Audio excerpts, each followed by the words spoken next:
quede ninguna duda, ¿no? Bueno, así de recordatorio rápido, recordemos que el sistema nervioso se divide en dos partes, la que todos son el origen de una sola línea a partir de la nérbula embrionaria. A partir de la nérbula embrionaria, ya cuando se empieza a formar el tubo neural, se forman las primeras neuronas, los hipotenciales, estas se dividen en un sinnúmero de neuronas de alta especialidad y se van a colocar de manera concreta, siguiendo el ordenamiento pues prácticamente del ADN, ¿no? De todo el código genético, de tal manera que así las neuronas se concentran en una parte más importante que es el centro de todo nuestro organismo, el controlador de todo, que es el sistema nervioso central, y por otra parte el sistema nervioso autónomo, que conforman la médula espinal. Haciendo la comparación, pues el cerebro viene a ser el CPU de una computadora, ¿verdad? Y el autónomo y todos los demás órganos, pues prácticamente son todos los elementos de una máquina, ¿no? Sin embargo, pues el cerebro es el que está mandando la mayoría de órdenes para que se cumplan una gran cantidad de funciones.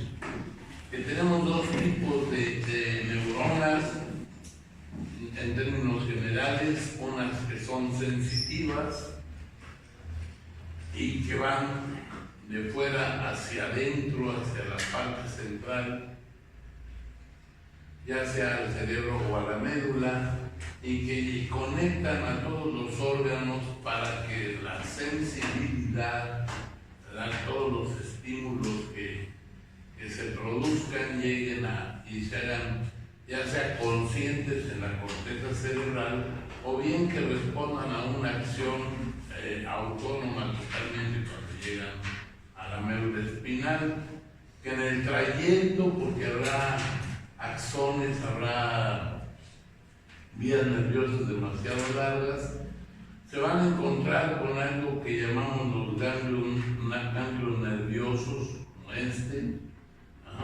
que sirven para hacer un relevo y que la corriente eléctrica prácticamente no decaiga e incluso divida la corriente en varias vías nerviosas. Las neuronas pues, de una gran variedad de tipos, algunas que parecen arañas con sus dendritas que conectan al soma o al cuerpo neuronal, al cuerpo de la célula, y la vía de salida que es el axón.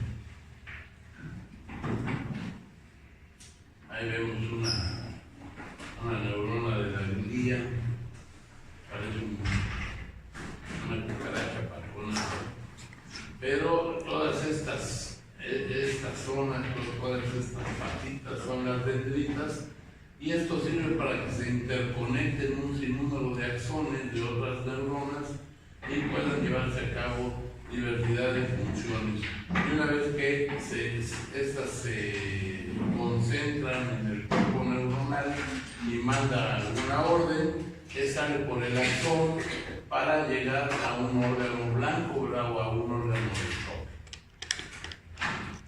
El axón tiene una pata terminal, ¿verdad? Una parte que es la que realmente hace llegar la orden neuronal a otra neurona o a otro tejido, a otra célula.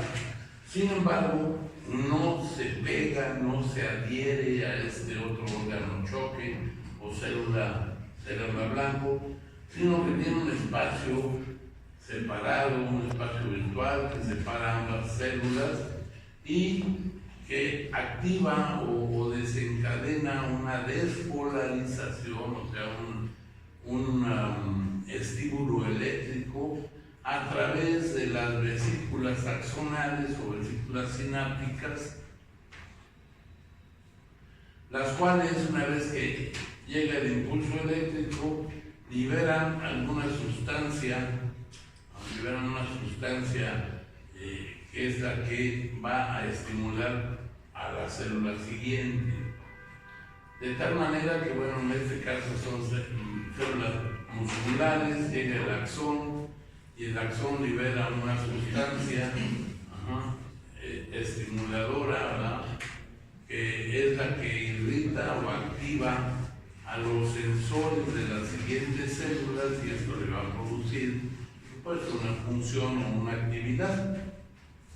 Recordemos que prácticamente como seres vivos nos podemos reducir, somos tan complejos, ¿verdad?, en órganos, sistemas, funciones y demás, pero todo se sintetiza o todo se reduce a que trabajamos únicamente mediante reacciones químicas y fenómenos eléctricos.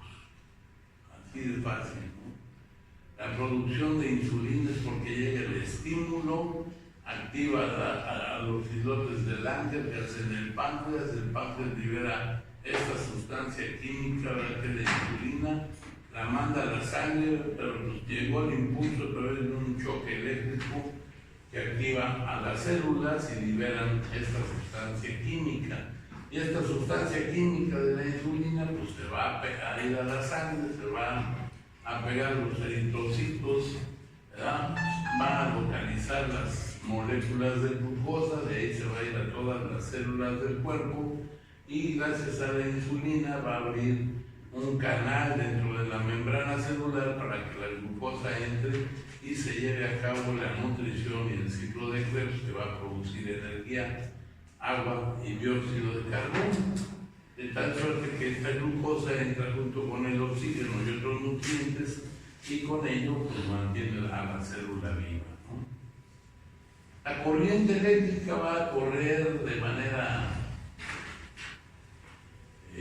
regulada, de manera fácil, gracias a que está envuelta en una capa de mielina, lo cual va a permitir que esta corriente eléctrica no decaiga, no haya cortocircuitos y prácticamente llegue en términos generales con la misma intensidad, el mismo voltaje con lo que salió del cuerpo neuronal y llegue hasta su punto final, ¿no? En los niños pequeños que todavía no se les forma completamente o no madura la mielina, esta corriente eléctrica va a ir dando saltos y esto es lo que ocasiona que los bebés tengan algunos reflejos que para su edad son normales, pero que se notan ciertamente medios alterados, entre ellos el reflejo de Moro, que es cuando tienen al niño acostado boca arriba, oye un ruido intenso o le agarran las manitas y se lo sueltan y hace como si abrazara, nada más que en el abrazo va haciendo los brazos como si tuviera un engrane, ¿verdad?, que va brincando de diente en diente. En los ancianos también esta mielina empieza también a deteriorarse, a degenerarse, y bueno, esto hace que sus funciones, sus movimientos y demás sean un poco más lentos, que a veces tengan temblores en las manos sin que sea un Parkinson, por ejemplo. Simplemente ya los dígitos empiezan a tomar las cosas con ciertos temblores y esto se debe a que pues, la mielina también está ya perdiendo características y perdiendo la impermeabilidad de la vía nerviosa directa. En algunas enfermedades, y ya mencionamos al Parkinson, o en algunas otras neuropatías, pueden también afectarse la mielina y eso se va a traducir como alteraciones en el movimiento coordinado, ¿no?, en la movilidad o motilidad motora fina. Intensidad moderada. Y bueno, pero quién sabe dónde es. Es que se me registra todos los sismos. Como el frecuencia. No más bien que es en Oaxaca o Guerrero.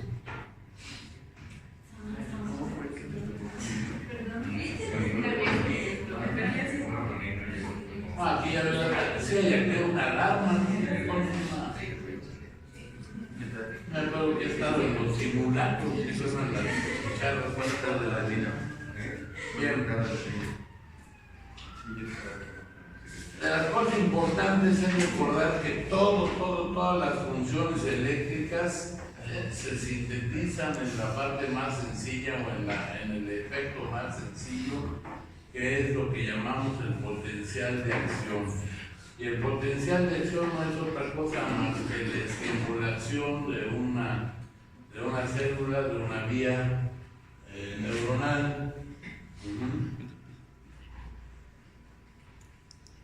Y esto hace que en la membrana celular se intercambien los iones, ¿no? Hablando de los iones, finalmente son electrolitos que tienen una carga eléctrica, de tal manera que hay una cantidad de electrolitos o de iones por fuera de la membrana, en el espacio intersticial, vascular y demás, y hay otros en una cantidad también diferente dentro de la membrana celular, en el espacio intracelular. Y cuando hay una estimulación y se despolarizan, los iones o electrolitos se intercambian de lugar, entran y salen a través de la membrana, y esto produce una energía eléctrica, ¿verdad? Un choque eléctrico al cual se le puede medir amperaje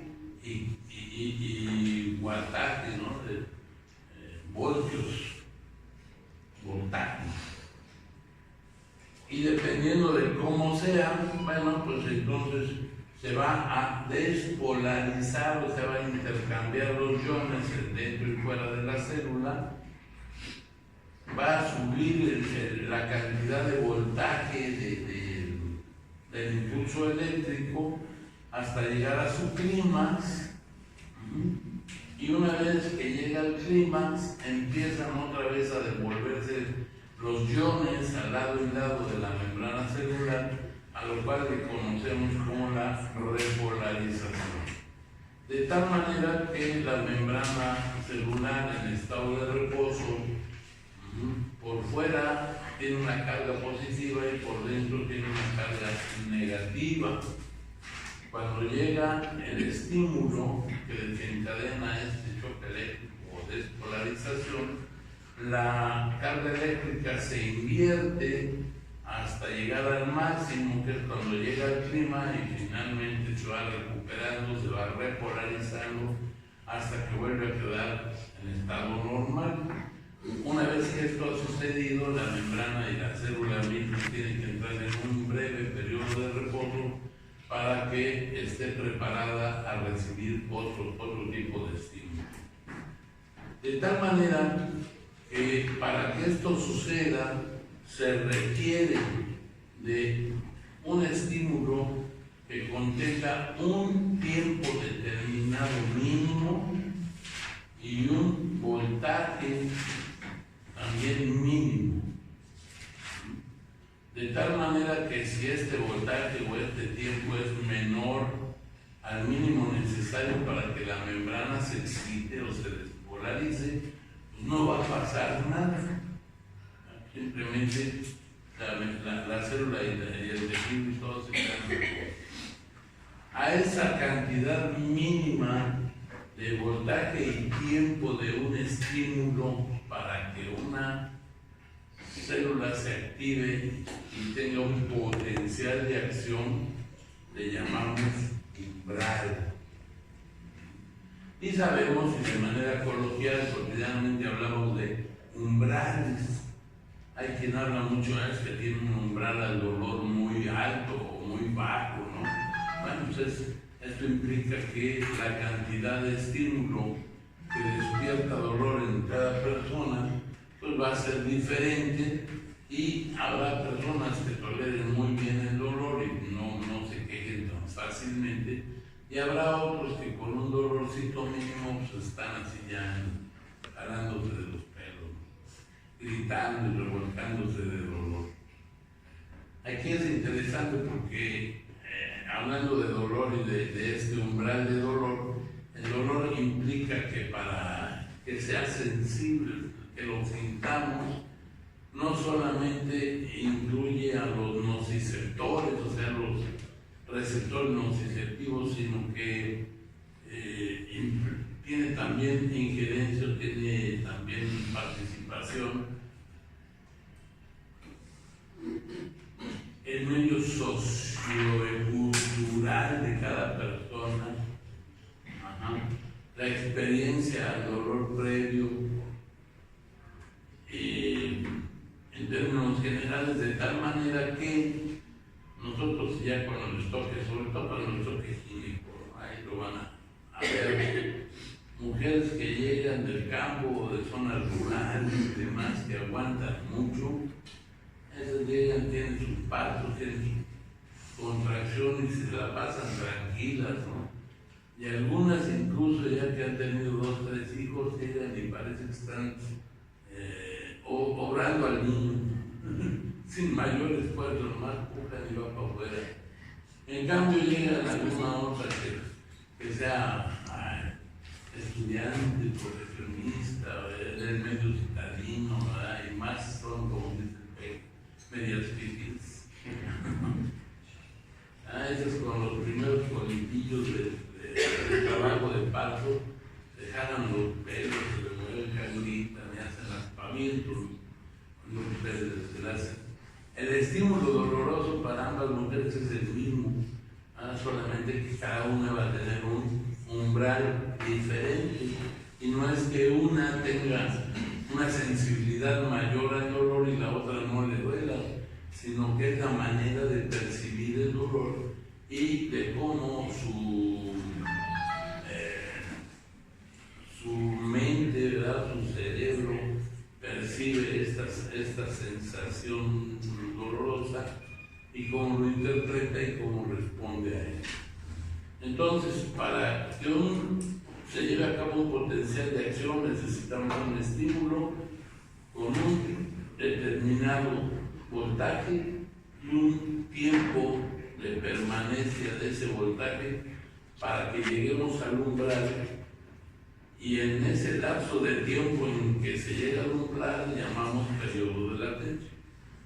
Cuando llegamos al umbral se hace la despolarización, o sea, se intercambian todos los iones, adentro se convierte de positivo, afuera negativo, llega al punto clímax, a la parte más alta de la curva, y de ahí empiezan a regresar ya a los iones, tanto adentro como afuera, y es el periodo de repolarización o relajación. Y una vez que se completa todo el estado normal, la célula tiene que pasar un periodo pequeño para que se reponga, ¿verdad? Y esté lista otra vez para volverse a activar. A eso le llamamos periodo de reposo. Cuando el estímulo es mucho mayor que el umbral y además de manera repetitiva, pues vamos a ir teniendo respuestas muy intensas de la célula. Vamos a ir aumentando, no permitiendo que se repolarice y que repose, y hasta que llegue el momento en que la membrana ya no funciona, o sea, ya no intercambia los iones, ¿verdad? Se queda estática y tendrá que pasar un rato para que la membrana y la célula misma repose y pueda volver a reaccionar. Si tomamos en cuenta un grupo muscular, y el que mejor ejemplo nos da es el músculo estriado, ¿verdad? Cualquiera de nuestros músculos del cuerpo.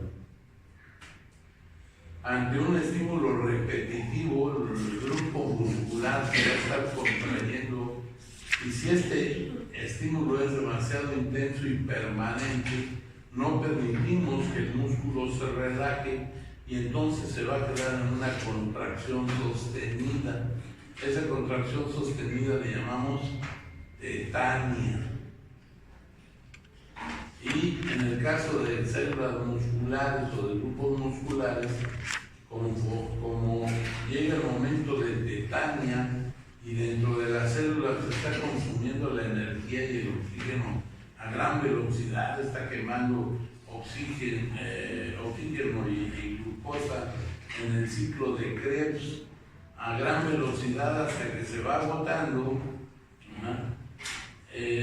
llega el momento en que pues, ya no va a estar eliminando agua y dióxido de carbono, sino que empieza a utilizar ya no la glucosa de la sangre, sino empieza a utilizar otras sustancias que provienen del tejido graso, del tejido muscular, y empieza a consumirlo, pero esto ya no se quema tanto con oxígeno, sino que empieza también a consumir dióxido de carbono, de tal manera que pasa de ser un ciclo de Krebs o ciclo aeróbico, que trabaja con el oxígeno como si fuera una caldera o una estufa, a convertirse en anaeróbico, y entonces va quemando el poco oxígeno del dióxido de carbono, empieza a quemar otro tipo de sustancias que finalmente también nos van a dar energía, aunque en menor cantidad, y entonces se convierte en un ciclo anaeróbico,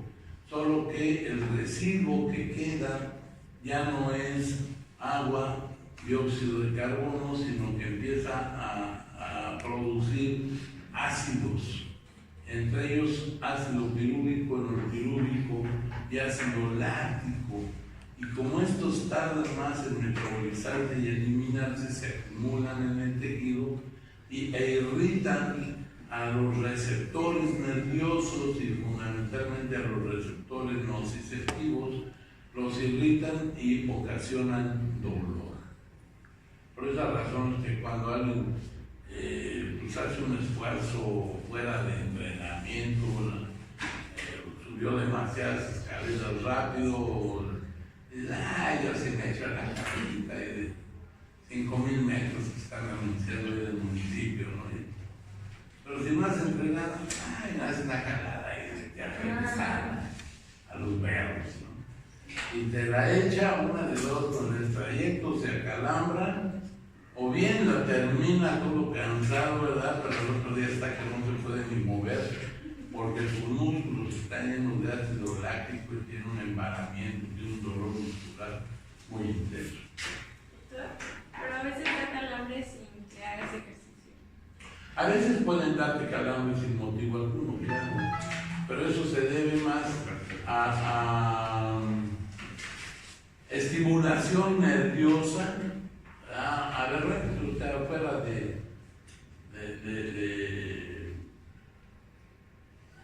control.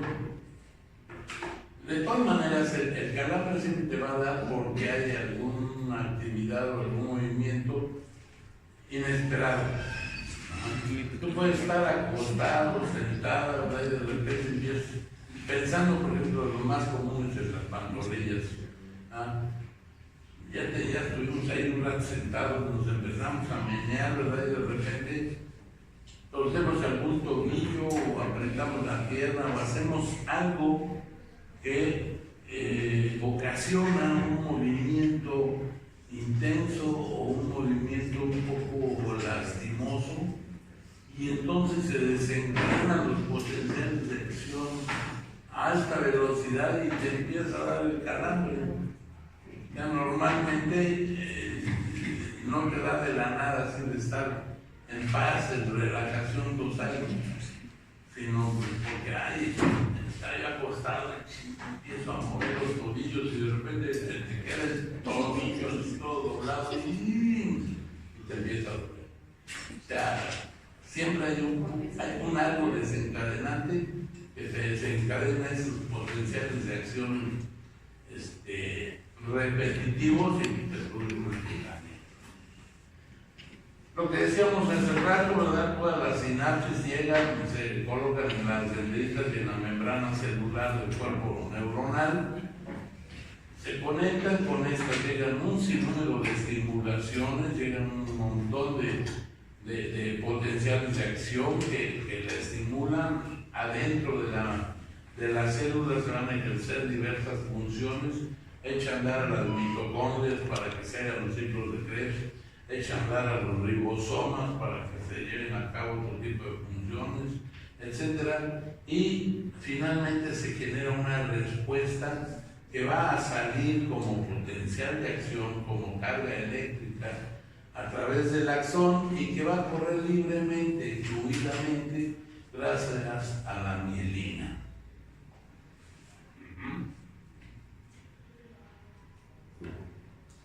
En el espacio sináptico, ya entre el axón y la célula a donde llega el estímulo, que puede ser otra neurona o puede ser otro tipo de célula diferente, decíamos que el choque eléctrico no llega de manera directa, ¿verdad?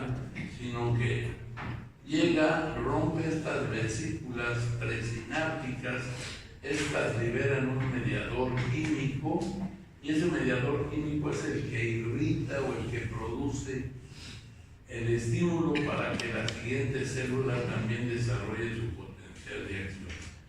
En términos generales, aunque las cantidades de mediadores químicos son múltiples, pero los más comunes son acetilcolina y noradrenalina. Y eso va a depender del tipo de sistema que se esté activando.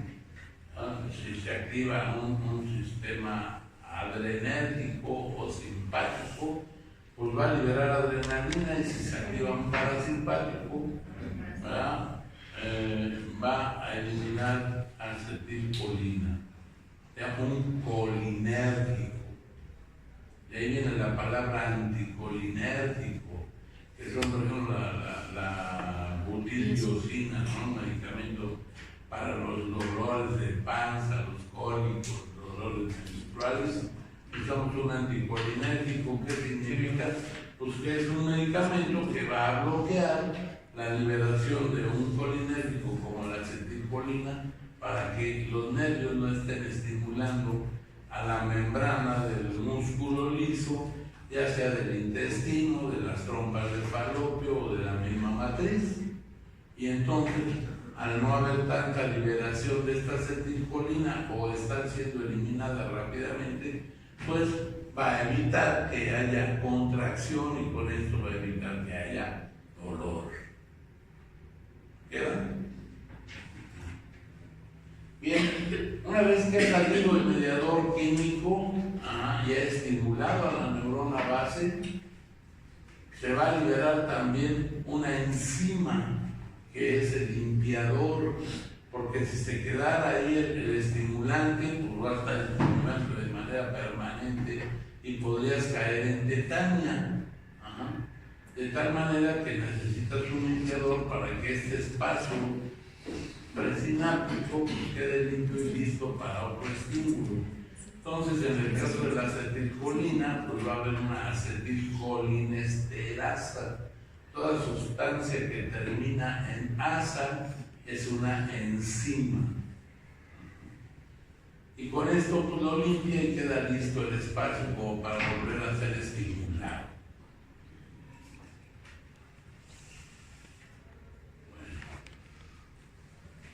Esto ya lo mencionamos, las sinapsis pueden ser colinérgicas o adrenérgicas, dependiendo si liberan norepinefrina o acetilcolina, y si es epinefrina, pues les va a corresponder al sistema simpático, y si es acetilcolina, va a ser del parasimpático. De todas maneras, todas las vías nerviosas, como grupo nervioso, o sea, los nervios macroscópicos que vemos, llevan fibras de ambas, y algunas se van a activar en una situación y otras se van a activar en otra situación. Van a trabajar sobre todo nuestro cuerpo, sobre todo nuestra economía, ¿verdad? Estas fibras simpáticas y parasimpáticas, pero van a tener una mayor acción sobre órganos internos, de tal manera que van a ayudar a que trabajen glándulas como la hipófisis, el páncreas, las suprarrenales, y que estas, gracias a esta estimulación, ya sea simpática o parasimpática, estén liberando sus hormonas propias. Van a funcionar en otros órganos, ¿verdad? Directamente, por decir algo, en los bronquios fallopios para que se dilaten, se broncodilaten y entre mayor cantidad de aire. Van a trabajar sobre el músculo cardíaco para que mantenga una determinada frecuencia de contracción. Van a funcionar a nivel del intestino, aumentando o disminuyendo la velocidad de la peristalsis, lo mismo que en los ureteros y en la vejiga. En las mujeres pues va a estar activándose conjuntamente a las hormonas reproductoras, va a estar activando la peristalsis de la trompa de falopio, mientras que paralelamente detiene la contracción uterina. De tal manera que cuando la mujer ovula, pues se activa, ¿verdad? El sistema simpático, hace que la trompa empiece a moverse y esté aventando al óvulo, pero detiene al útero, ¿verdad? Y ahí entra el parasimpático. Vean ustedes cómo están trabajando en equilibrio. Detiene al útero para que no se contraiga y no vaya a eliminar rápidamente el endometrio, ¿verdad? Que debe de estar preparado para recibir a ese óvulo en el caso de que venga a fecundar. Si finalmente no participa la gonadotropina coriónica, que es la hormona que libera el óvulo fecundado, ¿verdad? El blastocito, y no le avisa a la hipófisis que pues, agua ya deja de mandar folículo estimulante y luteinizante, ¿verdad? Ponte en reposo para que la matriz se quede en reposo, siga creciendo el endometrio y anide al huevo.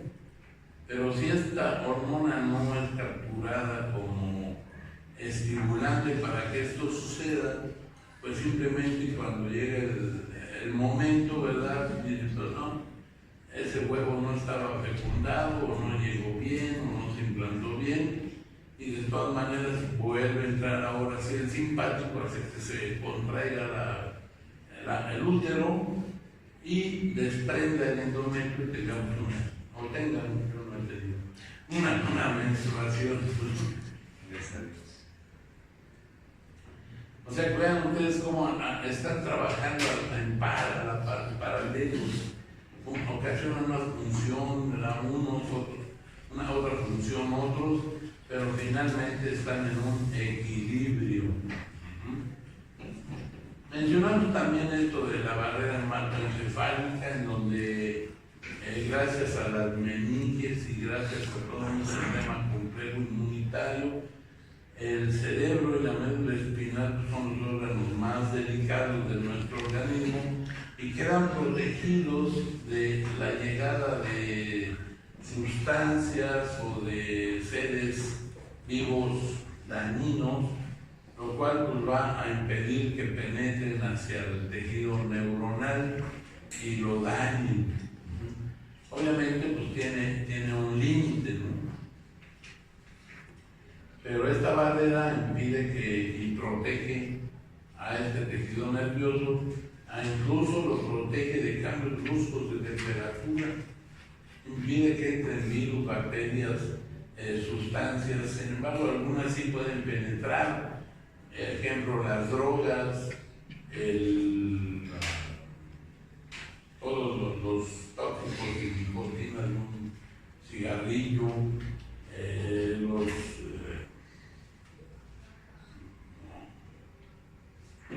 me fue la palabrita, las moléculas, sí, la marihuana, todas son toxinas, las moléculas de opio, de morfina, etcétera, ¿no? De todas estas drogas, las moléculas de alcohol, pues sí penetran. Y en el caso de las mujeres embarazadas, aparte de la membrana o de la barrera hematoencefálica, todavía tiene la barrera placentaria. Sin embargo, hay muchas sustancias, muchos virus, muchas bacterias que pueden atravesarla y pueden dañar al feto. Verbigracia, así nomás de entrada, el virus del VIH. El alcohol, las drogas, ¿no? De ahí que nazcan niños que sean un feto alcohólico, niños que nacen con con dependencia a algún tipo de droga y hay que pues purgarlos cuando nacen, ¿verdad? Hay que hacerles un destete para que vayan poco a poco, no entren en el estado crítico neurológico del delirium tremens. ¿Han oído hablar del delirium tremens? No. Bueno, el delirium tremens es una reacción neurológica que se ocasiona por depresión, o sea, baja de los niveles de droga o de alcohol en sangre. La gente que ya es drogadicta o alcohólica requiere mantener niveles en sangre del tóxico, y esto acostumbra al sistema nervioso y ahora realmente a todos los órganos los acostumbra a tener ciertos niveles de este tóxico para funcionar. Por eso hay veces, bueno, hay sueros que tienen alcohol, ¿no? Que se lo ponen a personas que... sí, bueno, sí hacen cócteles. Ajá. Para evitar una reacción. Sí. Por ejemplo, algo que utilizamos en los servicios de emergencia, cuando llegan intoxicados de alcohol, así, pero bárbaramente, se les mete un suero, ¿verdad?, con altos niveles de glucosa. La razón de esta glucosa hipertónica, o sea, con demasiada cantidad, es para aumentar la osmolaridad, o sea, el espesor del líquido plasmático, y esto favorezca la diuresis, la eliminación del tóxico y la diuresis para que se pierda el alcohol por vía urinaria, y además para meterle a las células mayor cantidad de glucosa que tenga que estar quemando en vez de estar quemando las moléculas de alcohol. Eso es lo que sucede. En vez de quemar glucosa, pues está quemando alcohol adentro del ciclo de Krebs. Entonces metes glucosa y con esto hasta les baja la borrachera. Ya parece cosa de magia, pero le metes un Dextrevin, ¿no? Así se llama la marca, de la glucosa al 50%, y se la metes en una solución con glucosa al 5% normal, le metes así que parece jarabe, ¿no?, el suero, pero el que viene así ahogado hasta medio inconsciente de la borrachera, puta, reaccionan rápido. Ay, se les baja. Se te darán por una cruda. Gracias por el consejo. Entonces, en estos que tienen ya gran dependencia, requieren de tener niveles de alcohol o de droga en sangre para que todas sus neuronas estén funcionando. Cuando les quitas el alcohol o la droga, no los meten a los sistemas de rehabilitación. Si el centro de rehabilitación está pues bien controlado, equipado, tienen médicos, tienen psicólogos y todo para atenderlos, les van bajando el alcohol o la droga paulatinamente. Sin embargo, hay algunos otros los que luego están referidos que pues metieron a este pobre borrachín al centro de rehabilitación, y aparte de que no le dan de comer, le ponen unas madrinas de aquellas, lo pagan a bañarse con agua helada, y le suspenden de tajo, ¿no?, el alcohol, y entonces esta persona tiene trastornos a nivel del sistema nervioso por falta o depresión de los niveles de alcohol en sangre. Sus células se acostumbran a quemar alcohol en vez de glucosa, de tal manera que entran en algo que se llama delirium tremens. Significa que hay una alteración nerviosa a nivel de su cerebro, en donde por la falta de alcohol empieza a tener cortocircuitos entre neuronas, empieza a tener manifestaciones psicóticas, gritan, les dan convulsiones, temblores y demás, y se ponen verdaderamente mal, y a veces hay que sedarlos para poderlos controlar. Entonces, y obviamente cada delirio tremens es como si fuera un cuadro, un ataque de epilepsia. Hay hipoxia cerebral y esto obviamente daña a las neuronas. Ya por esas razones que los alcohólicos diacrónicos pues, se van haciendo medio como retrasaditos, ¿no? Van matando sus neuronas también con falta de oxígeno y de glucosa y les van quemando alcohol dentro de su ciclo de Krebs y esto daña a la célula.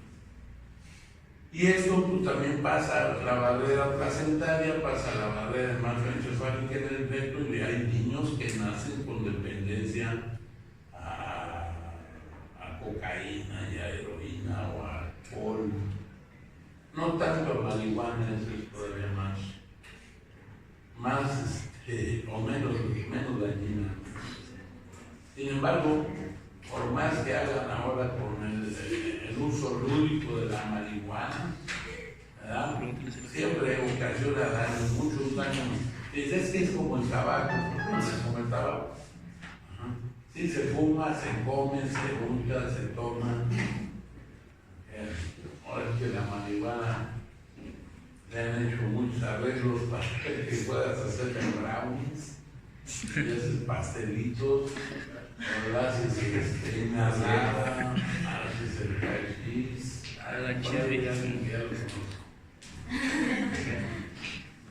el cachis es la resina de la marihuana, la resina del tallo, y él tiene un alcaloide todavía más potente que la hierba, pega más veces, te la fumas.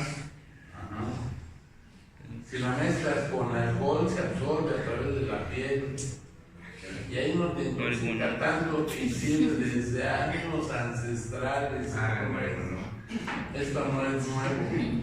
Mezclada con alcohol, hacer una infusión de marihuana, calma el dolor.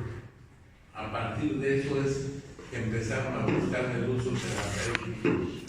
Y calma el dolor, los reumáticos, por ejemplo, se untaban se untan el alcohol con marihuana para que no le duelen las articulaciones.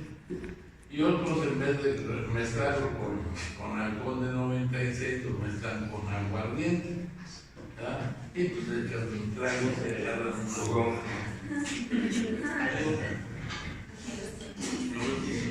Cada lóbulo cerebral tiene sus funciones, ya vimos también a través de unas flechitas cómo se intercambian los mensajes, ¿verdad? Pero bueno, el lóbulo frontal generalmente es el lóbulo del pensamiento, de las ideas, de las funciones motoras, de las partes creativas, y combinado con el tálamo y el hipotálamo, ¿verdad? Es parte de la imaginación. Del lóbulo temporal, pues ahí van a estar localizados más los sensores del olfato y del gusto. Va a estar la amígdala, que es donde se encuentra el centro coordinador de la masticación y de la deglución. Los lóbulos parietales, ¿verdad? Ahí están lo que llamamos normalmente los homúnculos de Broadband, en donde hay una parte pegada a la cisura de Rolando, que es la zona motora, pegada a la cisura de Silvio, que es la zona sensitiva, y en donde aparece un monito de cabeza y con dimensiones exageradas o minimalistas de las partes del cuerpo, ¿verdad? Y esto significa que es la cantidad de tejido neuronal dedicado a esa parte del cuerpo en específico, y por esa razón tiene una carota, una gran lengua, un gran dedo gordo, una mano grande, ¿ya? Porque son las partes que requieren mayor sensibilidad y mayor función motora. Y el lóbulo occipital pues, prácticamente está dedicado, entre otras cosas, pero fundamentalmente a la visión. ¿Ok? Como es el tejido y el órgano, los órganos más sensibles, más delicados, pues están cubiertos por tejido conectivo ricamente irrigado por vasos sanguíneos, por 3 capas de tejido conectivo, una totalmente adherida al tejido cerebral, que es la pia madre. En medio arriba de la pia madre están aracnoides, que son 2 membranas de tejido conectivo, ricas en vasos sanguíneos, y por donde en el centro de las 2 membranas corre el líquido cefalorraquídeo. Y la razón de la riqueza de esos vasos sanguíneos es, primera parte, para nutrir la membrana, pero en segundo lugar, para ayudar a que el líquido cefalorraquídeo se mantenga a una temperatura estable y mantenga así la temperatura estable, como si fuera un aire acondicionado a todo el tejido nervioso. Y luego la más gruesa y exterior, ¿verdad?, que es la dura madre, que prácticamente es la que termina haciendo la máxima protección del sistema del tejido nervioso a nivel del cerebro y a nivel de la médula espinal. Y a estas membranas le vamos a llamar en términos generales meninges, ¿no? Hablábamos del líquido cefalorraquídeo, que se produce en los plexos coroides de los espacios dentro del centro del cerebro, arriba del cuerpo calloso, ¿verdad? Y en estos ventrículos laterales, que vemos aquí formando como si fuera un H, en esos ventrículos laterales se están formando el líquido, extraído obviamente del agua y de las sales, el plasma sanguíneo, de ahí se está produciendo. Tiene que mantener una temperatura estable, independientemente de que haya muchísimo calor y estemos sudando o que estemos súper arropados porque hace demasiado frío. El líquido se debe de mantener estable a 36,5 grados de temperatura. Y para lograr eso, pues están el correr del líquido en el espacio subaracnoideo, ¿verdad?, y esta temperatura controlada por todos los vasos sanguíneos que la nutren. Y está corriendo, se forma en los ventrículos laterales, va a bajar, va a bajar de los ventrículos laterales, va a pasar por el artero de Monroe y el acueducto de Silver al tercer ventrículo. De ahí va a pasar por los arteros de Luska y Magendie al cuarto ventrículo, y de ahí se va a ir a recorrer toda la médula espinal. En la cola de caballo, en la parte más distal de la médula espinal, va a haber también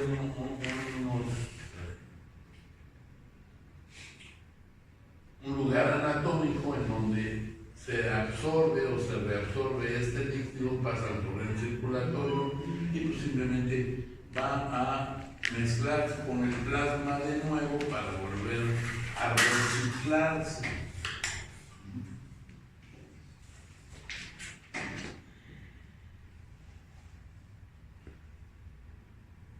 Este sistema nervioso obviamente requiere de mucha oxigenación y de un sistema irrigatorio sanguíneo muy importante. Por esta razón es que tiene 2 grandes arterias que irrigan sobre todo al cerebro, ¿verdad?, son las carótidas internas.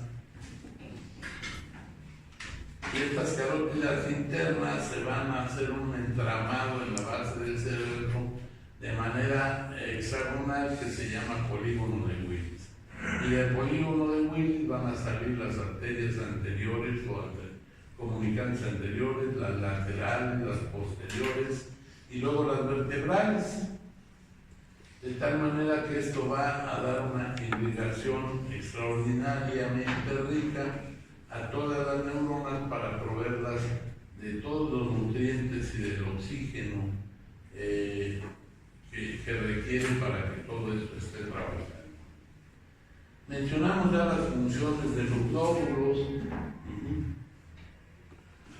Y bueno, justamente la base del cerebro y prácticamente por arriba de la silla turca se encuentra el hipotálamo y arriba de el tálamo cubierto por el cuerpo calloso. El tálamo y el hipotálamo tienen funciones diversas y extraordinarias. Entre ellas es un almacén de memoria en donde vamos a guardar hechos, eventos, lugares visuales, auditivos, gustativos. Ahí guardamos a qué nos sabe el mole de Egipto, a qué nos sabe el aguardiente de caña, a qué nos sabe todo se va guardando ahí.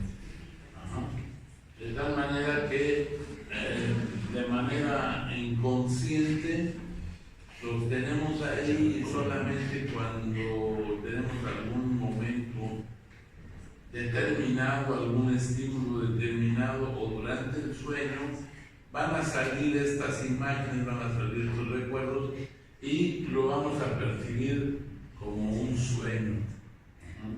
O vamos a ver un lugar, como este lugar que está, pero se me hace conocido, lo veo. Lo relacionas porque mentalmente sale del hipotálamo una imagen parecida y tú lo relacionas como que te suena familiar, aunque nunca hayas estado en determinado sitio, ¿no? Bien, pero también te guardan los recuerdos que no se quieren recordar, las situaciones adversas, los momentos tristes, ¿verdad? El que te dejó tu novia, el accidente de un familiar o la muerte de un familiar, que todo se guarda ahí y en algún estímulo o en algún momento determinado salen a la mente consciente, salen a la zona frontal y lo haces vívido, lo revives, el recuerdo, ¿no? Pero también estos están produciendo sustancias químicas y producen hormonas, y entre ellos el tálamo estimula el hipotálamo para que produzca hormonas liberadoras y hormonas inhibidoras que van a ir a activar a la hipófisis. Y cuando activan y desactivan a la hipófisis, pues la hipófisis va a producir o a dejar de producir hormonas específicas. De tal manera que esa glandulita tan pequeña, pero que por esta razón le llaman la glándula maestra o la glándula pineal,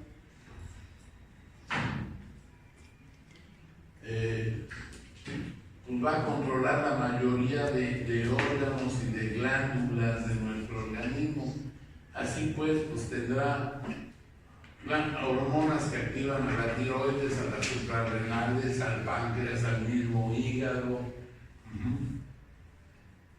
Y pues con esto controla no solamente el metabolismo, sino un montón de funciones corporales que se están activando gracias a estas hormonas activadoras a nivel de la hipófisis.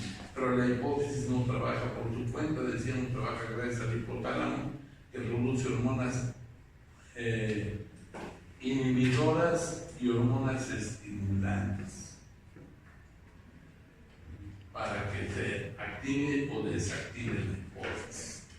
Y este trabajo o esta función de estar trabajando con hormonas estimuladoras, de hormonas inhibidoras, y guardar memorias, y guardar un montón de cosas en esa pequeña cantidad de neuronas, ¿verdad?, que conforman este organelo.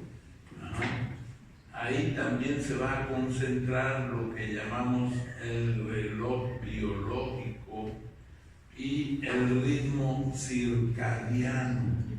Creo que ya hablamos de lo que es circadiano, ¿no? Un ritmo que es como una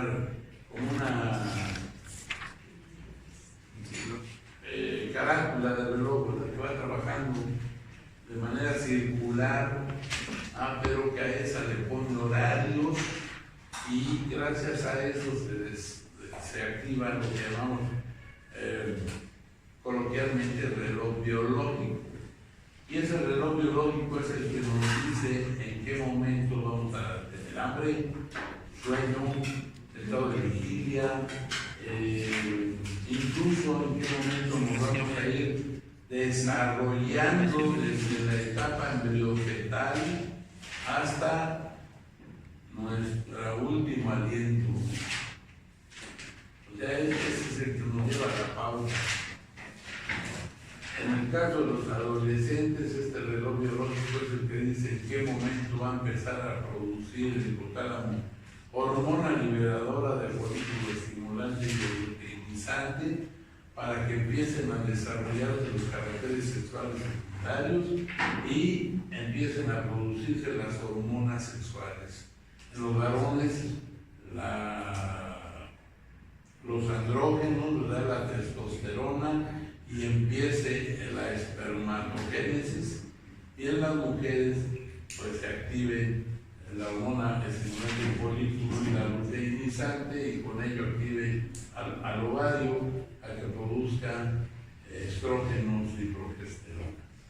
Y con ello pues venga la pubertad y la pubarquia, ¿no? El inicio de la pubertad. En la mujer empieza a arreglar, en el varón empieza a producir espermatozoides, dado que sus testículos al principio no producen nada. Son como los huevos sin yema, simplemente no tienen nada. Y finalmente también le dice al organismo en qué momento vas a dejar de producirlos. Y así le llegará con el reloj biológico la menopausia a la mujer y la andropausia al hombre.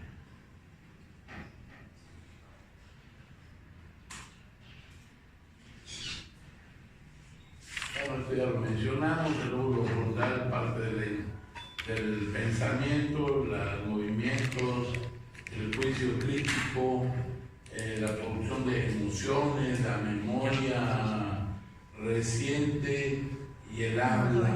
Pero obviamente relacionado el habla con el lóbulo temporal, que es a donde se lleva a cabo el entendimiento del lenguaje, y sobre todo del lenguaje materno, tratándose del hemisferio dominante.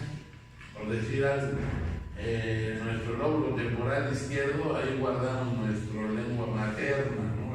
En este caso el español. Ahí aprendemos todas las palabras. Pero pues que nos metimos acá, a lo mejor estudiar inglés, entonces echamos a andar al lóbulo temporal derecho, que no es el dominante, y ahí guardamos todos los vocablos de ese otro segundo idioma. ¿Ok? Pero esto se interconecta con la parte frontal, que es donde se encuentra el centro del habla, ¿verdad? Para poder estar hablando. Ahí mismo también se controlan o se mantienen algunos niveles de memoria y del oído, la audición.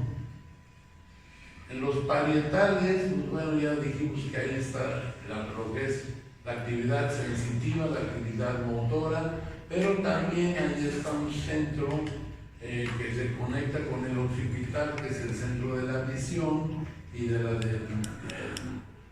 análisis de colores, el colorímetro, pero se relaciona con los parietales para comprender la lectura, de tal manera que pues, las letras dan un libro, nos entra por la visión, se hace la imagen en el occipital y esa imagen la relaciona a los parietales, al centro donde estará la comprensión de la lectura.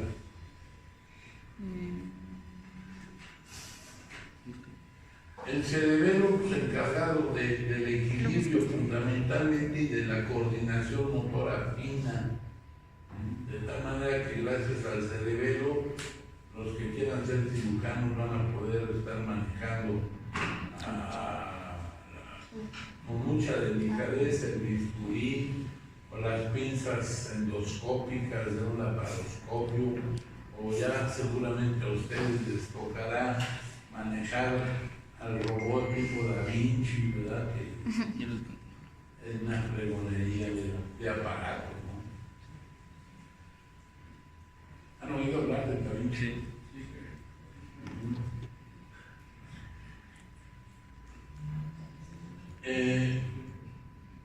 A nivel del tallo cerebral y particularmente en el núcleo cerebroraquídeo, pues vamos a tener los centros de control de la frecuencia cardíaca, de la frecuencia respiratoria, de la presión arterial,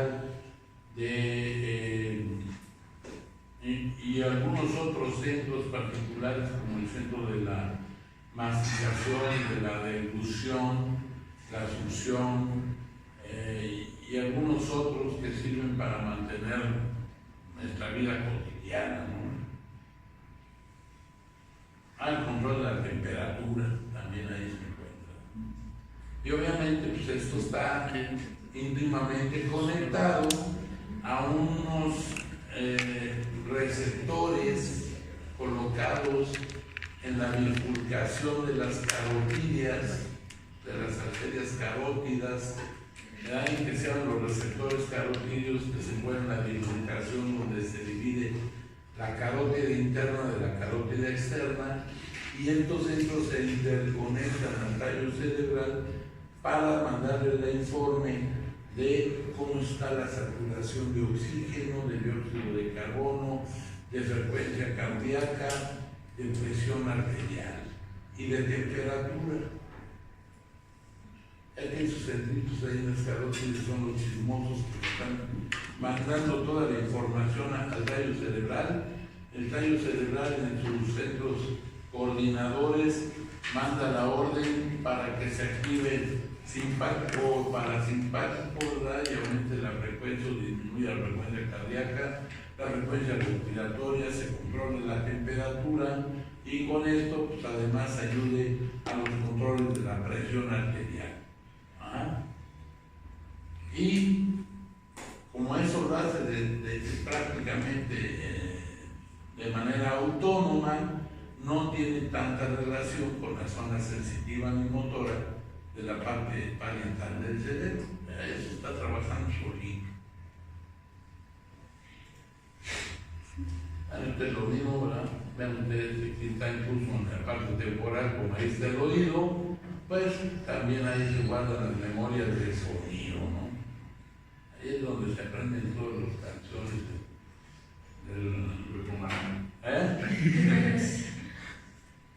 de la afamada banda Limón.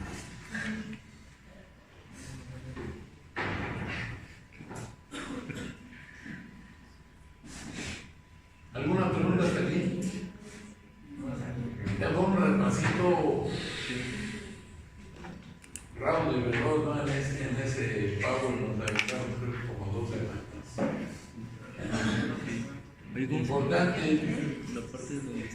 Oiga, doctor, ¿cómo son sus preguntas de los exámenes? ¿Son abiertas o ¿Cómo son mis preguntas? No entiendo cómo. ¿Cómo le vas a ese examen? ¿Preguntas abiertas? No sé. ¿Opción múltiple? Hago abiertas, múltiples,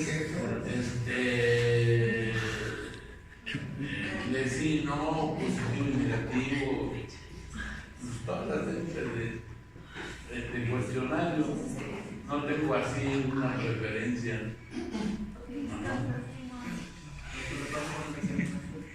¿Andrés? ¿Con su repaso paso el examen?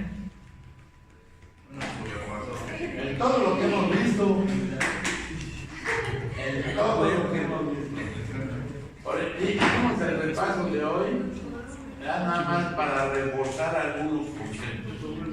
Oiga, profe, y si nos dice una pregunta como un ejemplo de cómo viene nuestro examen para la de No sé si todavía no lo hago.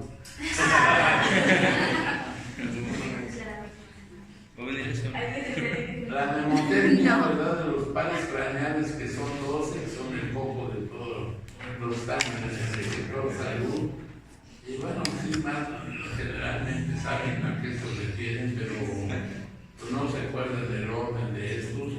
Y bueno, pues recordar que los pares craneales pues son los 12 nervios, los 12 pares de nervios más importantes de toda la economía, porque son nervios totalmente específicos.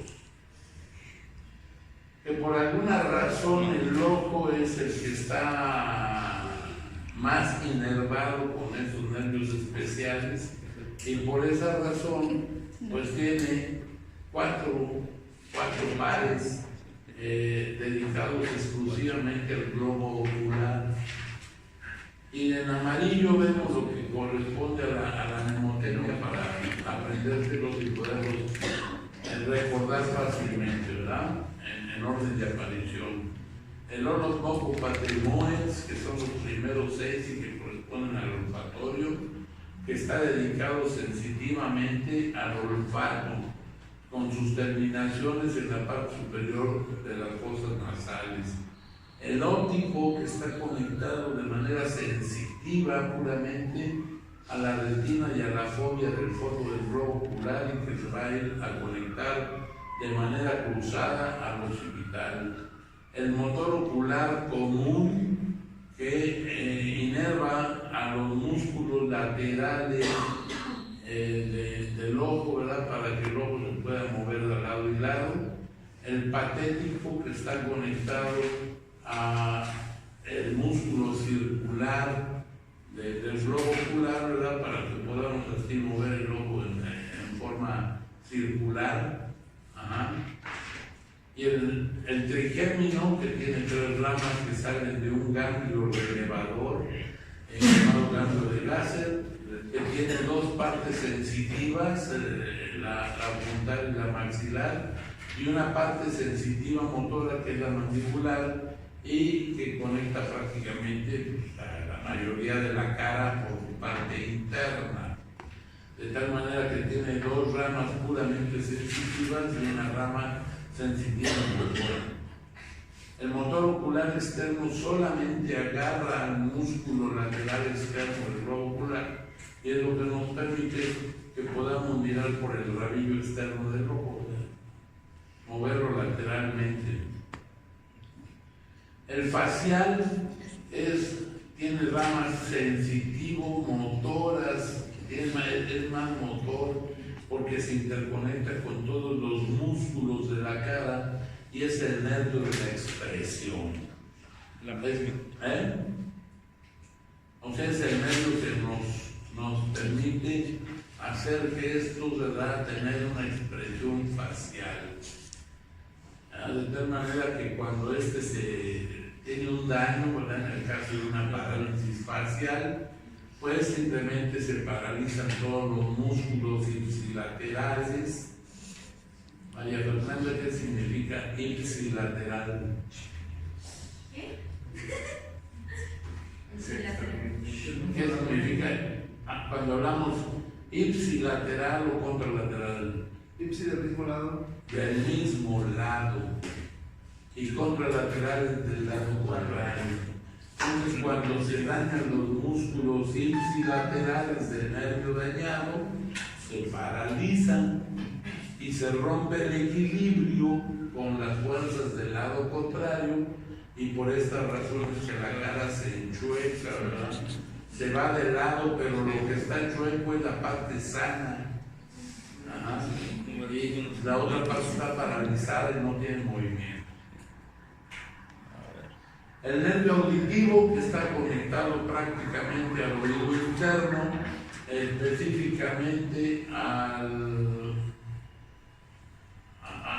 caracol y a la tróclea, ¿verdad? Midiendo con sus sensores los niveles de endolinfa en los canalículos del oído interno, y que estos nos ayudan para transducir, acuérdense de que es la transducción, es la conversión de un tipo de energía en otro, generalmente en energía eléctrica, y entonces transduce el movimiento vibratorio de la endolinfa y lo convierte en energía eléctrica, que se interpreta en los lóbulos temporales del cerebro como sonido, pero a su vez se conecta un poco con el cerebelo para que con ellos mantengamos el equilibrio. una alteración, un daño, una inflamación del oído, un golpe que nos perfora el tímpano, una infección, un enfriamiento brusco, ¿no? Estamos bien calientes aquí y salimos y está el chiflón en la edad del norte helado, ¿verdad? Y se nos enfría el oído, va a inflamar al nervio auditivo y esto nos va a ocasionar una pérdida o un daño en el equilibrio momentáneamente, pero además como el auditivo está muy cercano al facial, puede ocasionar una inflamación también del facial y por esa razón usted dice, tuvo un enfriamiento y se le paralizó la cara. No significa que se enfrió el facial, lo más común es que se dañó el oído.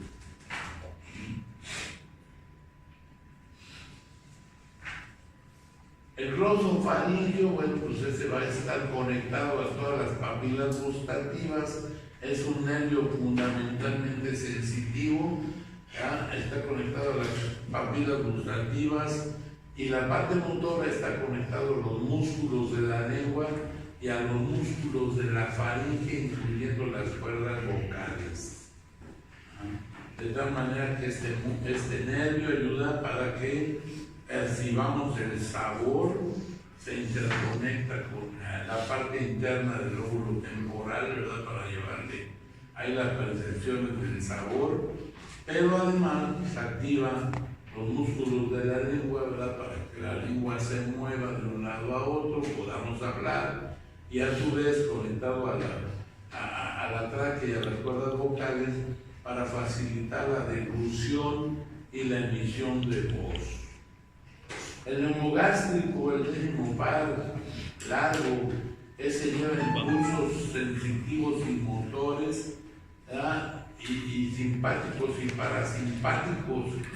Ahí se interconecta desde las tiroides y paratiroides y la llegada al nodo seno auricular en la aurícula derecha del corazón para mandar los impulsos nerviosos que mantienen la frecuencia cardíaca. Hacia abajo va a seguir caminando, va a inervar el diafragma, va a inervar el cardias. A ver, la anatomía. ¿Dónde está el cardias? Espérame. Déjenla solita.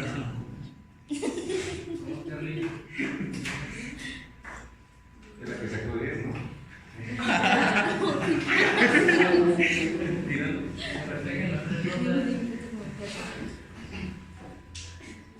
En el cuerpo.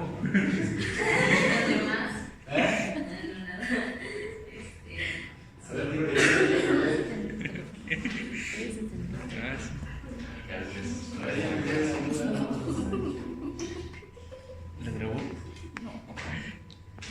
¿La puedes ayudar o no lo puedes ayudar?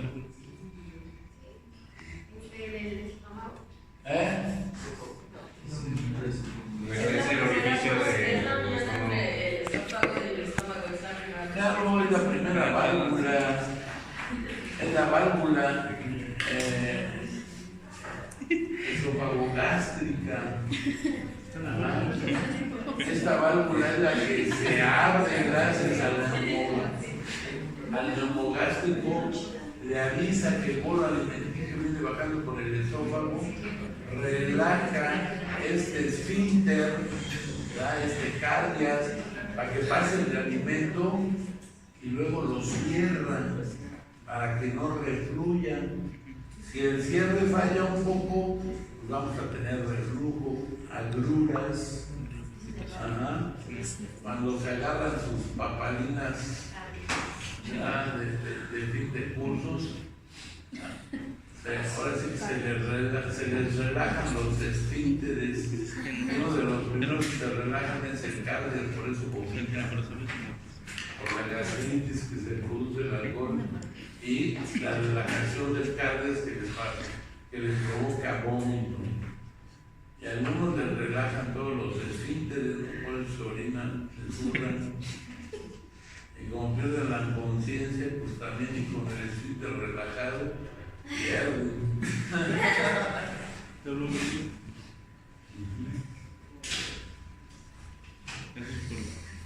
Bien, entonces homogástrico van recorriendo, activa la secreción gástrica, activa parte de la apertura y cierre del píloro, que es la salida del estómago, activa el que trabaje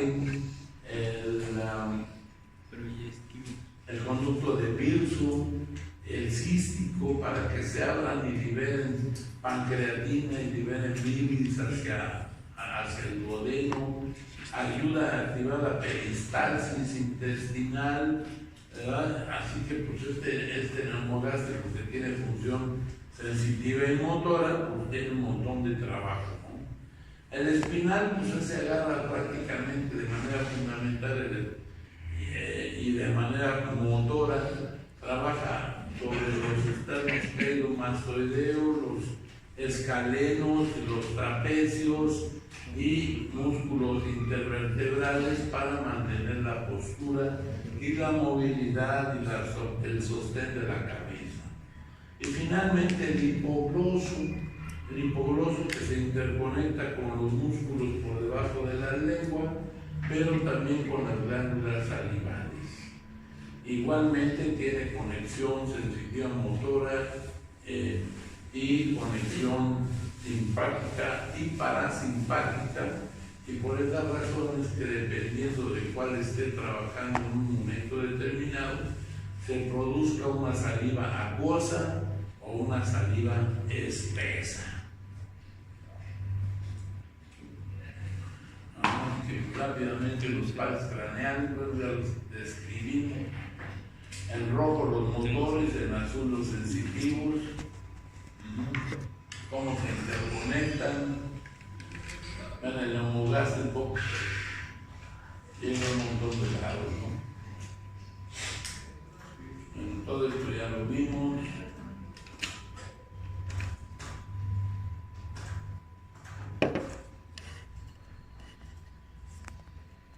La gran relación que existe entre el trigémino, facial y auditivo, casi todos entran por el mismo agujero hacia el centro del cerebro y salen por la base del cráneo.